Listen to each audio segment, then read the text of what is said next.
Hello, Empowered Warriors. Welcome, welcome. I am so excited to have another guest. This is my second guest on the podcast.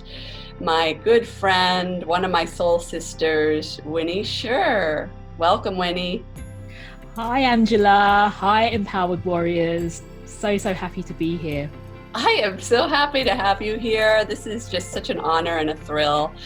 And Warriors, you may or may not know that Winnie is just this incredible human being. We've known each other for maybe almost 2 years now, but it feels like, I don't know, many lifetimes.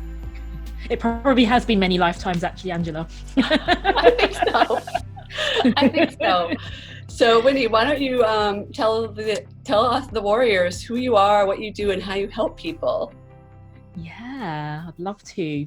So I'm Winnie, and I live in London in the UK, and I used to work in corporate, so I'm actually an ex-accountant, and then I decided to follow my heart, follow my path, and like help people to become who they really want to be, like really create the results that they wanted to be, they wanted to create in their lives. So after 12 years, after enjoying a 12-year career in corporate, I decided to say goodbye to that and devote like the next chapter of my life to helping women to become who they wish to be, like to be who they create themselves to be and live fearlessly.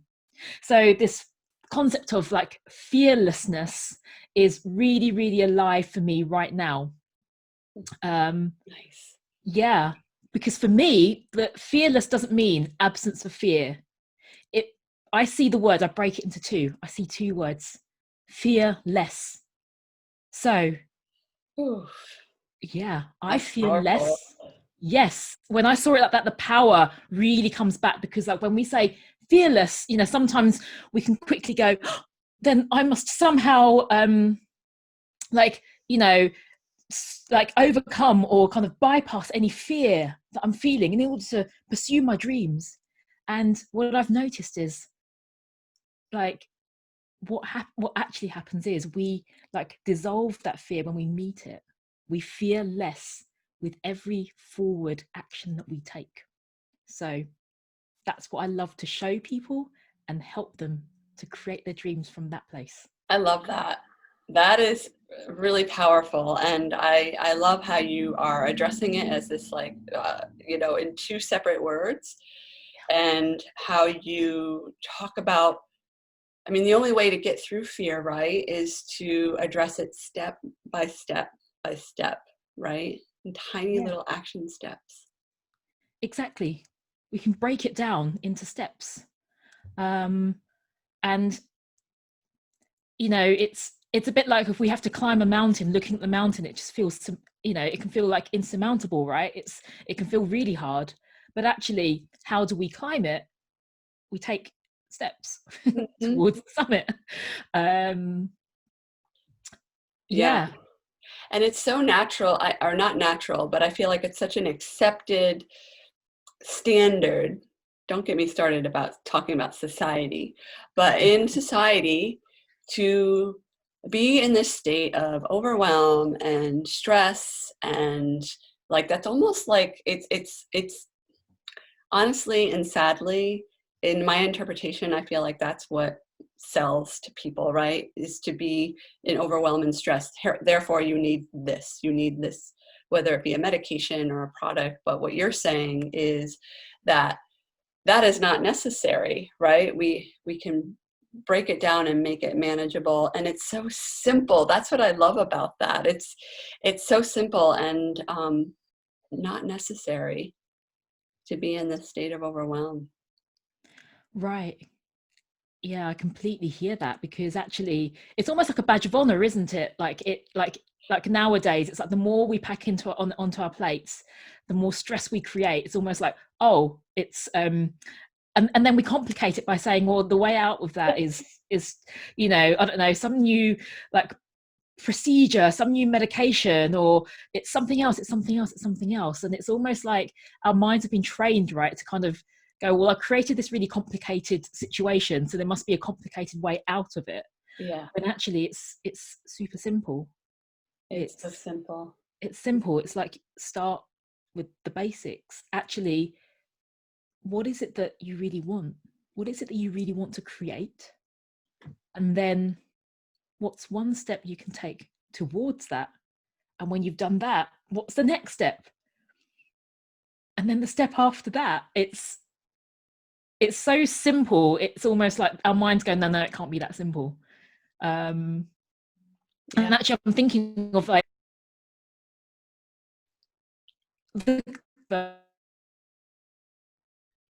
it's that. It's really that. So I lost you for a little bit, Winnie, and I'm not sure if it's my end or your end. That last sentence you just, so just so everybody hears what the last thing you just said. Yeah. You said it's so simple. Yeah, it's so simple, yet our minds kind of want to complicate it. Yeah. And The it's ego, right? The ego. human brain needs it, it functions really well when it has the steps, right? Our 3D ego, like, all right, step one, I'm going to do this. And step two, and I need to know how to do it. And it must be, it must be done in steps, and there must be protocol. And I love what you're saying, that it really is just one by one, little by little. Yeah. So I'm curious how specifically you got involved in helping people this way, and what causes you to be so passionate about this project? Yeah, it's a great question. I think for me, in my earlier career when I was working in corporate, um, like I enjoyed the learning. I enjoyed like the technical aspects of my job. So I used to work in like I used to work as a tax accountant, interpreting like tax rules, and then latterly in banking, interpreting banking rules. And I really loved that part. But what I loved more was helping people. Mm. So I just remembered, like, I loved like being a mentor, like really imparting my knowledge, but helping those people, like helping people coming through like after me to really grow into their roles.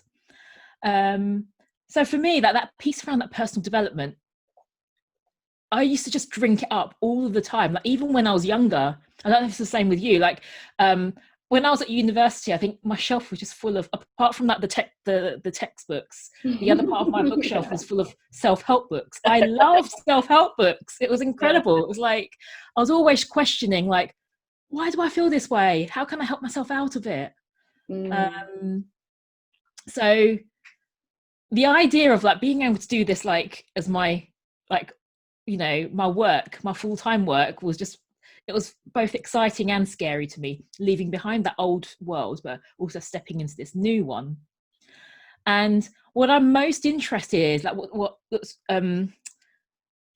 like what's really alive in my path as a coach, and as the person like living my life, is this piece around, we really do have the power to create exactly the lives that we want to. Mm-hmm. Like in my earlier career, part of me wanted to train as an accountant because it was a career that my parents understood and I wanted to make them proud. And all of those things. So whilst there was a choice, I did choose that career. Also, it was born out of expectation as well, other people's expectations that I'd taken on. And what I really see now is like,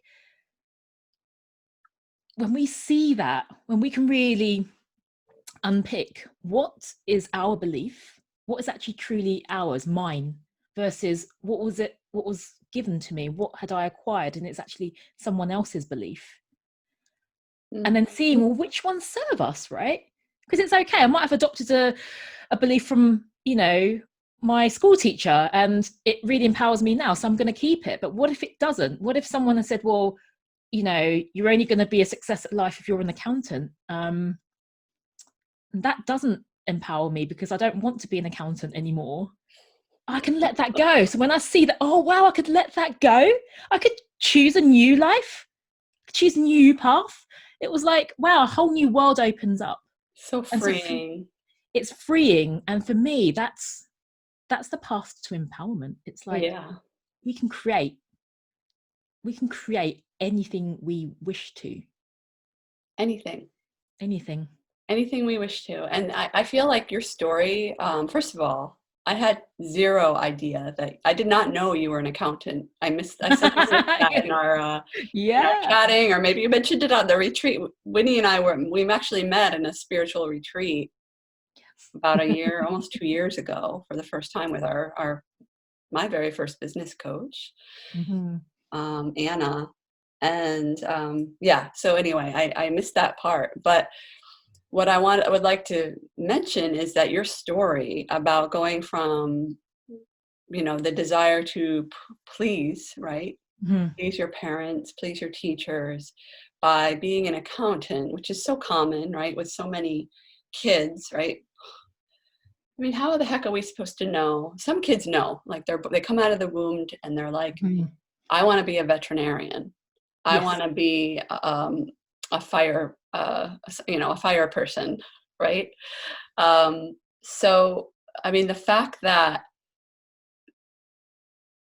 you mentioned that you left a job that was, I'm assuming, very stable, Mhm. right? Very comfortable, and then you went out, because one of the things that I work on with clients, if most of my clients are entrepreneurs, but some of them are just ready to leave their jobs, Uh-huh. right? And when somebody approaches me and they need that kind of help, I'm like, yes, I cannot wait to help you, because Yeah.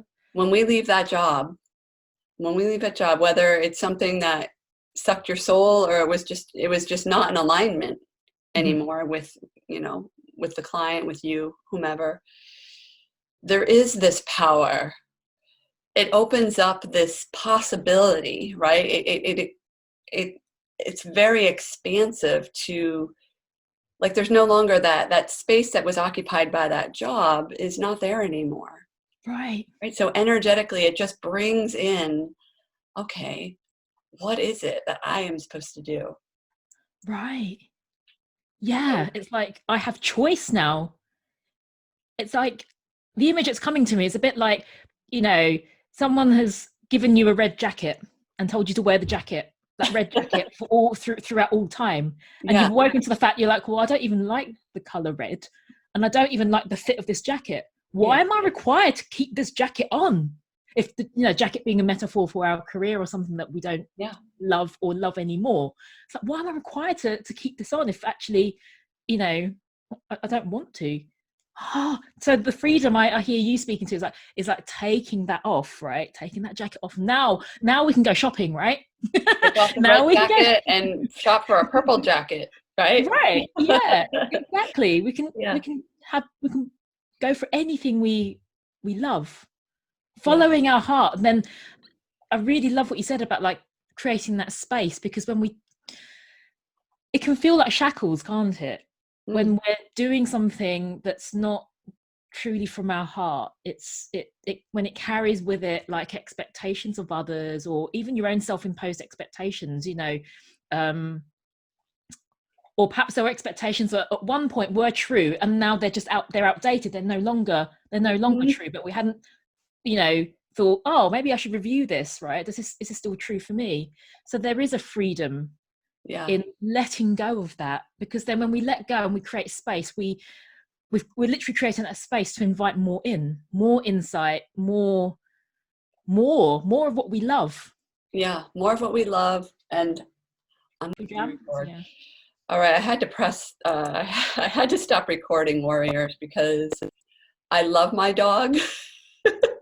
And if you follow me, you probably see many pictures of her. You probably hear her barking in some of my podcasts, but she was licking and licking and licking, and it was driving me crazy. So I had to let her out. Anyway, I feel like we were on to something really good, Winnie.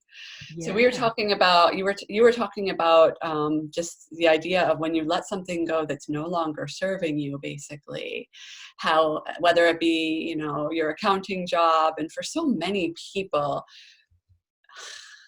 We are, and I go on my soapbox sometimes, I feel imprisoned Mm-hmm. by somebody else's standards, somebody else's expectations, somebody else's rules, right? So when we let that go, when we realize this is not for me anymore, and we invite, sometimes it's not even a matter of inviting, it just comes in. It's like the divine comes in and speaks to us.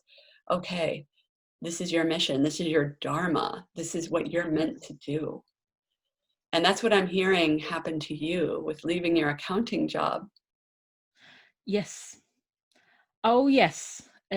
I've been like there've been lots of different tests along the way. I remember like the very last stretch, the very last like 9 months I was in the job of the job that I was in before I left corporate. And my boss had said, we'd love you to we'd actually love you to kind of move on to this other role. That would you like to? And I didn't. He knew that one day I wanted to transition out of corporate and become a coach. And I said no, like thank you very much for considering me, but this is not a path that I wish to go down.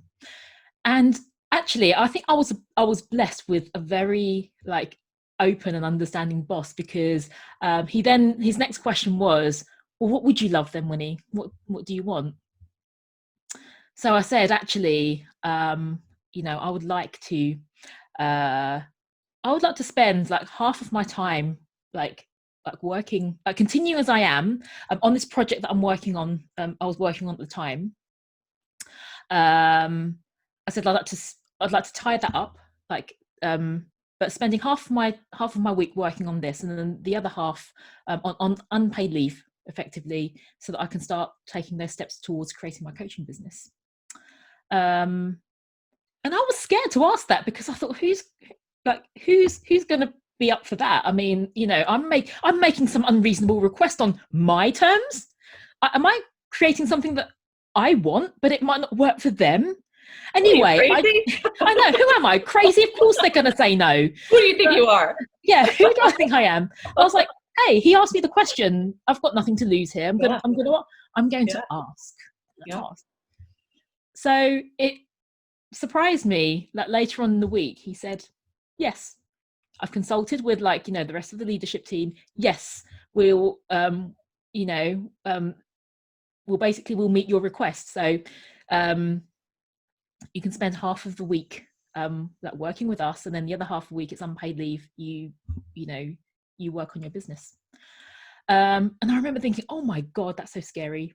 It's kind of happening, right? It's like, oh my God, am I creating this? And I didn't see that. I was starting to see this, like, this whole creating perspective, right? But I didn't fully see it then as I see it now. I was like, wow, like, we really do create as we speak, right? There's the Oh, power behind that. chills.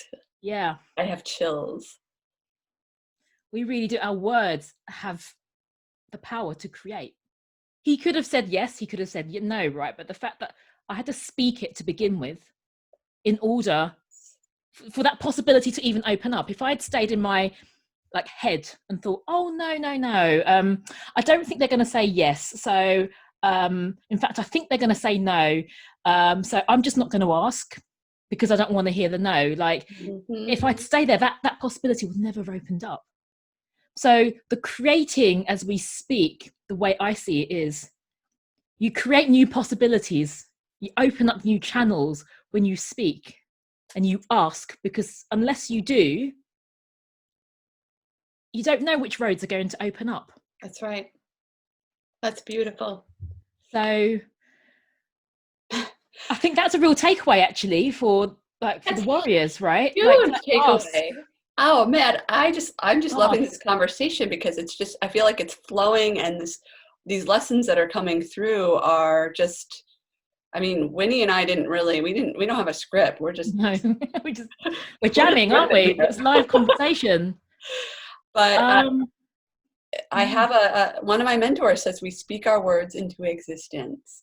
Everything, every thought, every word So, right, words are preceded by thought, right? Yes. And thoughts, I think, are preceded by energy or something like that. Mm-hmm. And that is just an incredible lesson and testament, Winnie, to the importance of minding our thoughts and our words and our energy at all Yes. times. Because even if we're not thinking it, right, we're like, all right, I'm not going to think it, I'm not going to think it. There's still that energy behind it. We create it. Yeah, yeah. It's still being created. So actually being so intentional with aligning our thoughts and our speaking and our feeling, aligning all of it is so um is so key. Mm-hmm. Yeah. I'd love to share another example of how I created, right? Yes, This is please. another thoughts become things. So Yes. Like following on, Julie, right? yeah. So following on from that situation with the boss and saying, okay, you know, you can work half the week. I remember thinking, okay, well, this is scary, right? Because I was like, am I speaking my reality? And there was a part of me, because this is like one foot in the old, one foot towards the new. And I was scared because I was like going out, like no one else like around me was doing this. It was just me. Um, like, you know, looking to like, transition out of corporate. And I remember thinking, I reckon this project, there's no way this project would be tied up in 6 months. Not because of anything I'm going to do. I just know that, you know, the way that, you know, corporates work, there's just a lot of bureaucracy. Timelines are always getting like pushed out. And I thought, so on one hand, I'm excited, right? I'm starting to create my new future. And then on the other hand, I'm also thinking, well, maybe in like towards the end of the year, maybe they could they might ask me to stay for a little bit longer, and maybe I might stay a bit longer because you know, I might need a bit more money to save up to before I finally make the leap. So there was this kind of, I was in this kind of like, you know, slight wishy-washiness, like as in I wasn't fully ready to let go. And I just remember having that thought. And it was funny because come November time, so I was due to leave at the end of December. Come November, I'd forgotten about this, by the way, this thought in the like between like whenever it was, like April to November. Come November time, my boss did sit me down and said, yeah, so Winnie, look, I think I know what you're going to say, but you know, my bosses are asking, you know, they've asked me to ask you anyway. Would you be willing to stay longer? We need like, you know, we need your help on this project. Like, basically, name how long you would be willing to stay, and you know, we'll sign it off. So it was almost, and this is quite rare, right? In the environment I was working in, normally it was like, you know, they're extending by a certain amount of time. They're very clear. This was almost like, I mean, it was a voice from the universe, right? It was a test from the universe. It was the universe was tickling me to go, how committed are you, Winnie, to this creating this new world? Because you know, it was a bit like a blank check. It was like, well, you can stay for as long as you like, and nobody would have batted an eyelid, right? I could completely have justified it. In fact, I did start to justify it. So maybe I could stay another 6 months. And I remember like speaking to my coach at the time about this, and she like just turned around and said, look, you know, this is like a crunch point. Like, what is it that you actually want? Are you hanging on to the old, or are you ready to step into the new? Oh, powerful Right? question. Yeah. Yes. Oh, now I'm getting goosebumps. Yeah. It was like, you know, and the reason I'm sharing this with everyone is because the path of change is never easy, and it's never straightforward. You know, when people say, oh yes, I made this leap, there's a lot of like, there's 1,000 decisions that go before that leap, right? There's a Oh, step forward, yeah. there's a step back. And I want to illustrate that there is difficulty there, right? Because I really was on the fence. You know, I did want more money, of course, because I was scared, safety net. At the same time, I knew that if I'd stayed, it would have been more of like what I was choosing to move away from.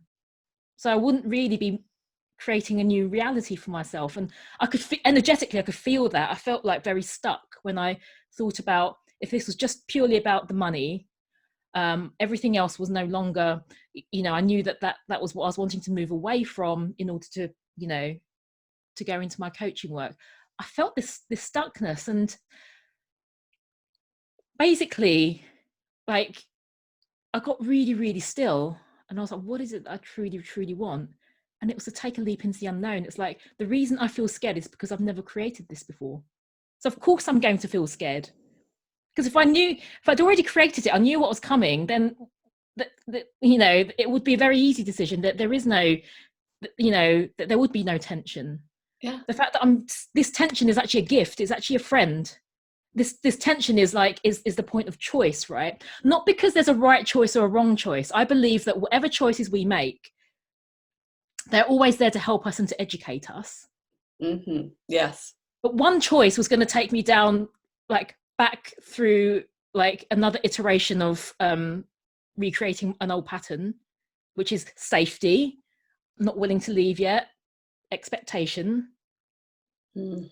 And the other path was going to be like, okay, I don't know, it's a new road, but let's see. And I cannot get this. What if I trusted I could not get this wrong? Mm-hmm. And I'll just discover new things about me along the way. So when I noticed that, and there was tension, right? So the tension feels different. I don't know if you've had this for yourself, like notice this for yourself, Angela, like when you've had to make these difficult decisions, right? The tension is always there, Yeah. but just the quality of the tension is different. One feels restrictive and like, and the other tension is like, there's like an excitement. There's an excitement. There's an effervescence, right? Yeah. A So possibility. yes, and possibility. It's the effervescence of possibility. Yeah. So I chose that. So I did. I went back and I said, like, thank you so much for considering me again. I feel so blessed. I'm like, wow, you trust me, you love me, you want me to stay in this role because you know what I can do. And I said, like, I'm following my heart. Like, this is the path. I'm choosing this different path. And what I'm hearing you say too, Winnie, is that there was this, I think, I'm going to attempt to put it into words, but I just got this hit. There was this energetic vibration. It almost sounds like there's no accidents, right? Like, Right. if you really want to go into the woo here, like, everything in our life is like contracted before Yes. we're even born, right? Yes. So you found this job, right? It was no accident. It sounds like it was a pretty good job. You had a really wonderful, supportive boss, and you chose that path long ago, right? I truly believe that, we pick these things, right? I mean, yes, we have our free will, right? Yes. There's no doubt. Like, that's what makes us human. That's our navigation through the human body. But at the same time, there is this other part Mm-hmm. where we are being led to go to the places that we need to be in order to receive the lessons and make the choices to go on to the next thing. And from what I'm hearing you say is this job, it was kind of I think a lot of people talk about that pivotal moment Mm-hmm. where they were in this place, whether it be a job or a friendship or a relationship or family event at the dinner table, where it's like, okay, my life changed. And that's what I'm hearing from you, is that's really, you had a pretty good job. Yeah. With a really nice boss. Yeah. And he was kind of helping you. He's like, you can stay or you can also go, and it's okay. Yeah. And I love too what you said about just that, like, the differences in energy, because I think a lot of people struggle with that still, for lack of a better word, struggle with, how do I know when I'm being led, and when I'm being led, when I'm getting that information from a kind of being divinely guided or intuition, higher self-guided, and when it's coming from a place of fear and stuck and resistance. And the way you describe it is, the fear, stuck, and resistance feels just like that. It feels Heavy. heavy. Mm. And I feel like, even in talking, I feel this sensation in my chest, like, Mm. oh, it feels heavy in my chest. Whereas the other one, it's like, yeah, I'm kind of scared, but this is exciting. I get some palpitations, but that's the feeling of blood moving through my body and being alive Yeah. and being like energized and ready for the next thing. So whew, Yes. that's As you, powerful. it is powerful. And as you were saying that, Angela, like, that effervescence for me, I'm seeing now is like, that's the energy of creation. Yes. Yeah, it's like that bubbling of like, oh, something new is about to emerge. Mind me, I talk about a lot of things on this podcast. So if you're okay with me saying what I'm hearing is it's a spiritual orgasm. Yes, It's completely. creation, which is, Spirit. sexual energy is the same thing as creation energy. It's It is. birthing of this new thing. And I am just so happy for you. And, Winnie, I have seen how far you've come in such a short amount of time. And I think what comes to me is that when we were talking before this, we pressed record, is that transformation, we as humans often think that it takes forever. Mhm. It actually happens pretty fast when we're in alignment. Exactly. Exactly. Um, quantum leaps, right? Quantum leaps. Quantum leaps, and they can happen like that. Um, Oftentimes we think, oh, our progression needs to be linear, you know, A to B to C to D. So what if it's from A to Z, or A to Z, as you guys would A to say, Z, yeah. Yeah. right? Right? From A to Z. Yeah. It's totally possible, because you know, the universe doesn't differentiate. It's us humans that think, and perhaps this is partly our schooling as well, right? You progress from like the first grade to the second grade to the third grade. You learn addition, then subtraction, then multiplication. There seems to be like a linear order to things, right? But actually, once you have the foundational, like, the basics, who says who says that you can't leap from one like possibility straight into something else, like 10 times more, like 10 times greater? It's Yeah, it's I agree, it's down to like alignment. It's like when we feel fully aligned with Yeah. what we what we're going for, boom, all miracles can happen. All miracles can happen. And Mhm. I think it's important to recognize, and I wanted to circle back to something that you said before when kind of implying the overnight success story, right? Mhm. That it Mhm. takes, I can't remember exactly how you worded it, but you have this amazing ability you're very eloquent, Winnie, where, oftentimes we see these overnight successes like, oh, where'd she come from? She's all of a sudden a millionaire. Like, Mhm. but and it's often not, that's not the case, right? I think I heard a statistic that it takes 7 years to create a success, and that's average.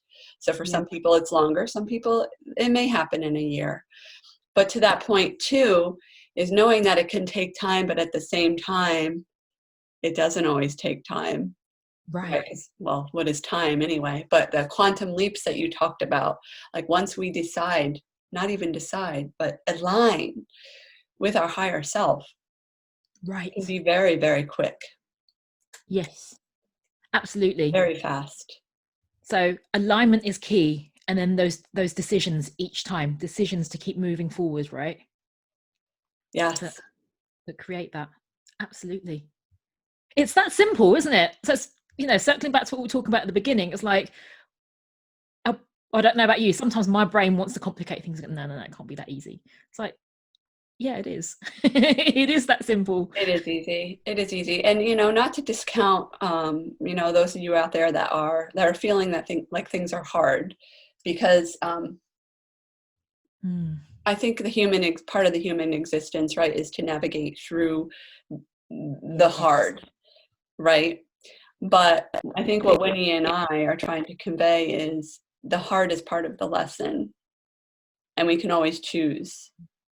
So I don't know about you, but this past week, so we're recording this on October 3rd. We had the full moon on October 1st. This is 2020.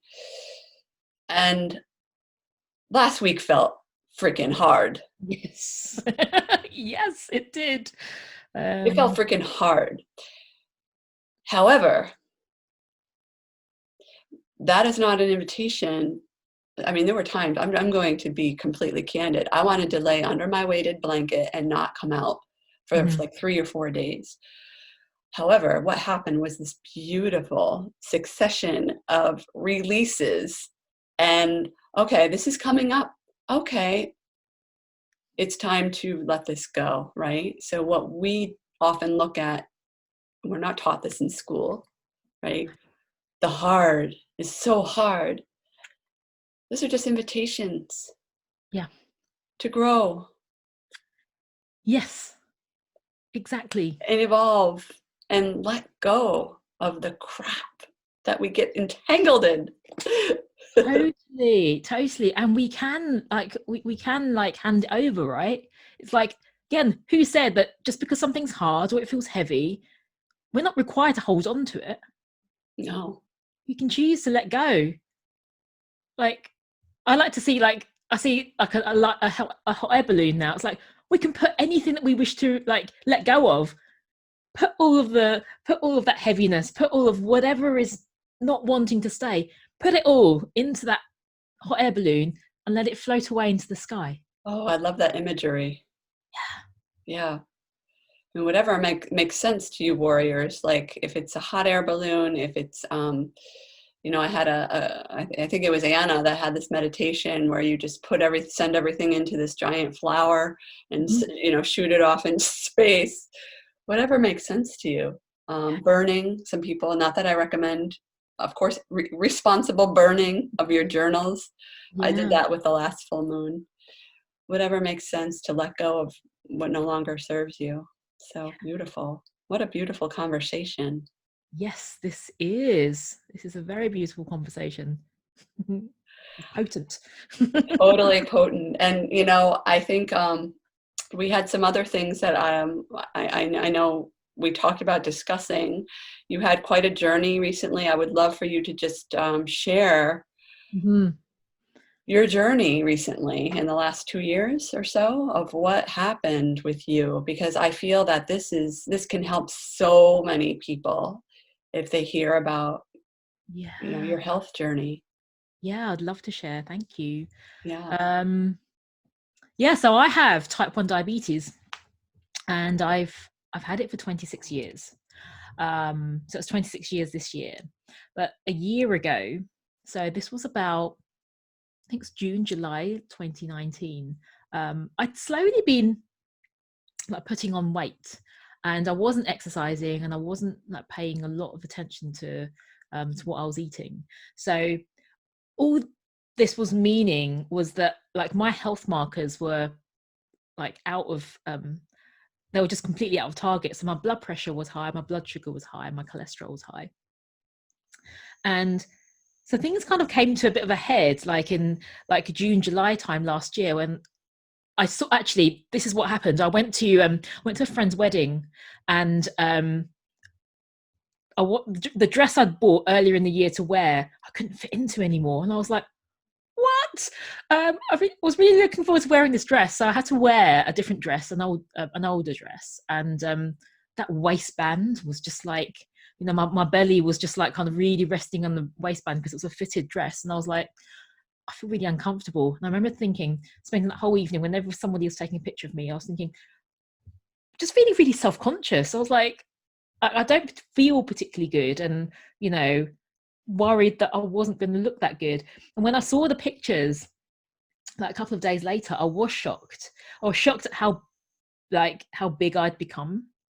Um, Not because I hated my body. So this was the ironic thing, because I had spent like a couple of years before that on this deep journey of like really loving my body exactly as I was. So I've always been like, well, I'm Chinese, right? So um getting super vulnerable here, and I feel like completely like okay with doing it because I feel this is an important part of my journey too. So I'm Chinese and I grew up like feeling like the big girl, because a lot of Chinese women are quite, they're naturally, they have slim frames. My mum's side of the family is not built like that. We're kind of bigger. So I'd always felt like a bit of a giant, and I'd been told that as well, like by various family members and adults and friends and stuff. So I grew up with all this imagery of like, I'm fat, basically. It's how I judge myself. I'm fat. So prior to last year, I'd been on this like 2-year like healing journey, effectively, just to love myself as a Chinese woman, a curvier Chinese woman, and I learned to love my curves. So it was it was ironic in a way that it came to summer of last year, and I was looking at this picture of me, and my reaction, my thought was, this is not a picture of health. So it was nothing to do with like, oh, I look fat because I hate my body. It was like, no, this does not look healthy. And from a diabetes point of view, I'm storing up a lot of problems for the future, which I don't want. I want to live a long, full life. I want to create massive impact, through my time on this earth. And I want to have like mega amounts of fun doing it. And I can only do that if I have a healthy, strong body. So that was the turning point for me. And I knew, again, so this is like my intuition, like my body literally told me, it was like, you have to do something about it. You have to do something about it. And I tried kind of dieting and exercise in the past. I'd never really stuck through with it. So I decided to hire a personal trainer. And and the usual conversation was like, oh, that's a bit of an indulgence. And then it's like this inner voice, my inner knowing's like, no, you need an expert. And I was like, well, my clients hire me as an expert to help them create change in their lives. This is the same. I don't have expertise in the area of health and fitness, because if I did, I would have created it already, right? So I was like, okay, like I'm hiring my own expert, my health and fitness expert. So that's what I did. And it was interesting, because I knew in my heart, I was like, there's no way I can get this wrong. There's no way I can fail. Because as long as I keep putting one foot in front of the other, as long as I keep following, follow the program, follow the exercise, follow the nutrition program, I know that I will create results. What I didn't know was like, I had like what I would look like. So the other piece to this journey is, as I was saying earlier, I've been big all of my life. So my weight has always fluctuated between 70 and 80 kilos. And so what's that? It's 140 to 160 pounds, something like that. I think so. So I've been a bit lighter, I've been a bit heavier, but it's almost like I've got this range, right? It's like my inner thermostat was like no lighter than 70, 80 was probably like the higher end. So to be a healthy weight, I needed to be down in the 60s. My weight needed to be down in the 60s. So once I passed like the 70 kilo mark and my weight continued to drop, it was like creating this new version of me. And that in itself was a separate journey, in terms of like just like letting my eyes catch up with like the reality of like how my body was transforming. But I guess the point I'm wanting to make here is like, I embarked on this journey without knowing like how it would work out. I knew I had this strong intention, and that was what was guiding me. It's not like, I've been 60 kilos once. Well, the only time was the year I was diagnosed with diabetes. So aside from that, I hadn't been that size. So it's not like I ever had a reference point in my adult life of being that weight. So I was walking into the unknown, and just keeping faith through one step in front of the other, one foot in front of the other, continuing it. And at the same time, as my weight kind of approached the 60 kilo, no, 60, I think it might be the 63 kilo mark, if I remember rightly, the year I was diagnosed, I think my weight had dropped. It was it was in the 60s, it was in the lower 60s. So the only other time I kind of see myself at that weight was the year that I developed diabetes. And I could just hear like all of my cells, my mind going, oh, you're getting ill again, you're getting ill again. So really meeting that, first of all, bringing awareness to that, and then really teaching myself, my cells, my mind, like literally aligning mind, body, and spirit, because the body was going one way, right? The body was like, I'm shedding all of these pounds and this is great. This is great for the blood pressure, the cholesterol, the blood sugar. But my mind was starting to freak out. It's like, but you're getting ill. And my weight did stall for a while. For a good few weeks, it wouldn't move. And I knew that it wasn't because I wasn't following the plan. It wasn't because I wasn't exercising or eating, I was following everything. It was my mind. So that's where the mindset and then the energy work came in as well, was just to really teach myself, look, this is actually a really positive thing here. I'm not taking away life, I'm giving life to myself.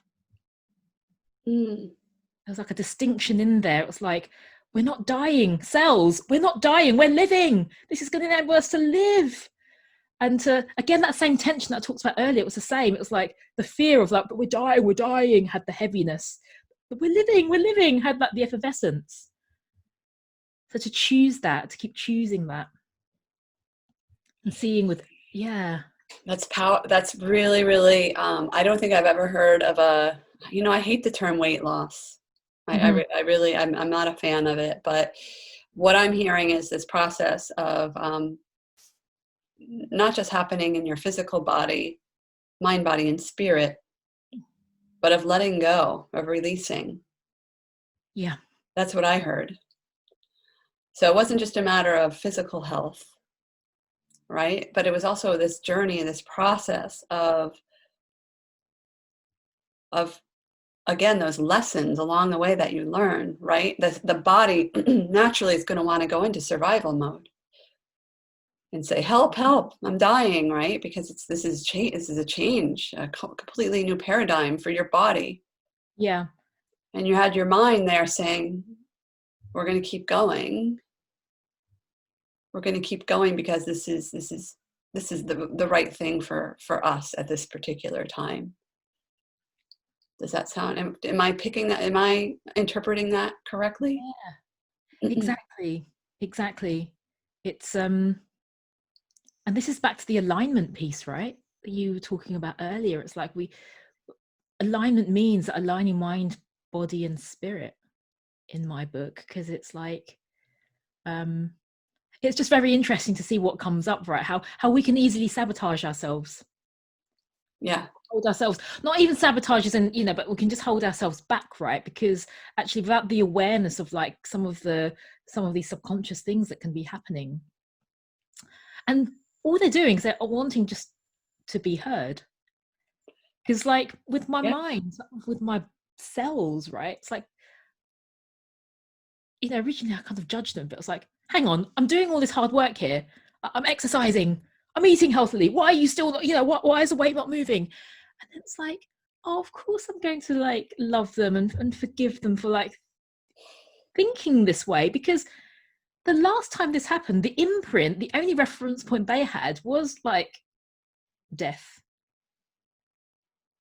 So that was like, When you oh, were of course. diagnosed, right? Yeah, like When I you were was diagnosed. very ill. Yeah. That's the time I was diagnosed. I mean, it was literally like my cells were dying because my body had stopped producing insulin. So I was in effect kind of dying. If I hadn't started the insulin therapy at some point, that would have happened. So I don't say that to be dramatic. I say that as like that is, that's like the potential reality. So no wonder like my body and my cells were going, oh my God, but don't you remember like all those years ago this happened? And to kind of re-educate and go, oh, I love you. I love you so much. And give them like, a big, big hug. It's like comforting them and going, okay, and it's okay. And here's why it's okay, because this time around it's different. It's not. it's not death. We're not dying. We're living. We're living. We're We're living. living. We're But living. it's interesting that you bring up the death piece, and this is not, I'm not being, morbid or anything, but I do No. think that when we go through these changes, there is a death that happens. There's a part of Yes. us that does die. And, in spirituality, they call it ego death or shamanic death or whatever makes sense to you. But there is a part, I do think, that needs to die off in order to grow and be into that next level. So in other words, for the warriors out there who are listening and they have businesses, for example, we talk about business and money. In order to have that life, right, that you want, the abundance that you want, the health that you want, the business that you want, there is part of you that has to go, that has Yes. to die, because and we're not talking about actual dying, like leaving the planet. We're talking about like that, the death of the ego, the part of us that wants to keep us safe, that wants to remember, like, oh, remember, like, when this happened before, and it was really sad and you got sick and you cried and stuff. We don't want to go there anymore. We don't want to go there anymore. But that's the part that, okay, you like you said, you nurtured it. I know, thank you so much for protecting me, but you can go now. Yeah. You can go now. I'm okay. I'm okay. So and there's so many beautiful processes that you can use in order to let go. But Definitely. I think this conversation is just a beautiful reminder, Winnie, this whole thing of A, what's possible, B, what change feels like. For those of you that are maybe a little less on the woo side, but kind of curious, what change and evolution feels like. It often feels like, I don't swear on this podcast because kids listen, but it feels like, what, right? It feels like crap. It feels horrible. Yeah, But that's transformation. It's messy. So it is. And what a beautiful thing. I'm it sorry. is, it is. And I just love to add up one piece about dying, because what I hear from what you said, Angela, is when that part of us dies, it's actually part of our old identity that dies. So Yeah. we die to our old identity because we're creating a new one. We're making space for a new one. So, Yeah. and if we look around the whole universe, the whole planet Earth, right, we're full of birth and rebirth, death and rebirth cycles, right? It's like, surely as that spring follows like winter, Mm-hmm. winter follows spring, it's cyclical, right? Nothing is ever like we have to live forever, or it's kind of, death is a natural part of progression, of Mm-hmm. life, It's of very growth. symbolic of what I think what we're talking about, the cyclical piece is very symbolic of what we're talking about as the inevitable, right? Mhm. And depending on what you believe, people have a lot of opinions about what death means, but yeah, it's very. I think this is a good reminder that life doesn't have to be so darn serious all the time, and death is inevitable. And even while we're living, we Yeah. experience death. Yes. Parts of us die off to make room for that new identity. Yeah. Well, even in our bodies, don't our cells renew themselves every 28 days or something like that? It's, Yeah, there's that happening within us, right, as we live. exactly. Exactly. And what keeps coming through in this conversation too is this notion that in order to have what we want, we need Mm. to work from that new identity, right? Even if we're not completely convinced that it's there yet. So we need to Right. work from that point B. Einstein said, what did he say? We cannot solve problems from where they were originally created. That's not the exact quote. So a lot of people who struggle and say, I'm trying this thing and that thing, and I can't lose weight, or I'm not building the business that I want. It's because oftentimes they're working from that point A, from that person Right. where the problem started, but not the point B. And I think you said what, A through Z or something earlier. So Yeah. um, so yeah, I love this. I love everything that you had to say. And man, wow, I think we've talked for over an hour, so I want to be respectful of your time. Um, it is Saturday after all.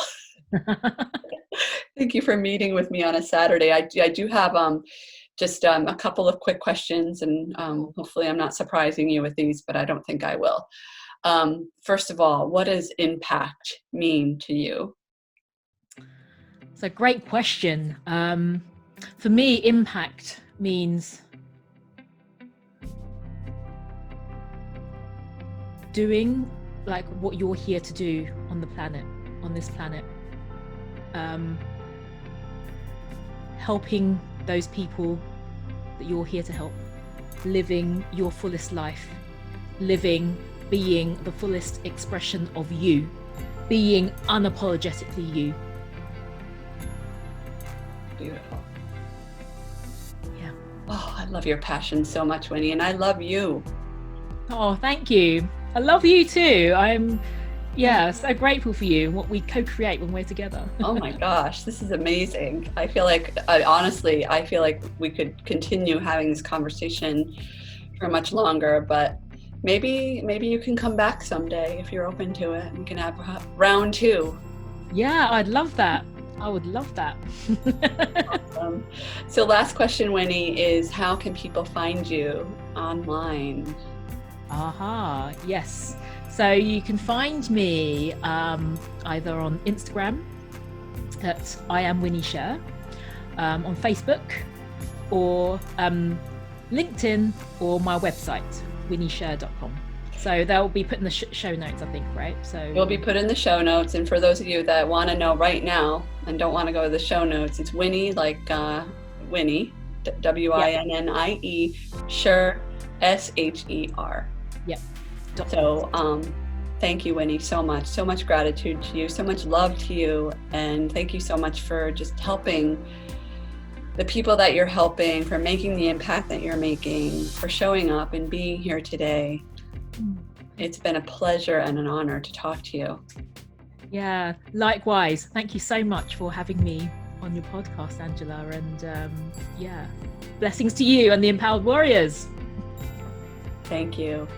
Okay, warriors, so that concludes today's episode. Thank you so much for listening. Remember to get in touch with Winnie if you have any questions, if you have any takeaways on this episode.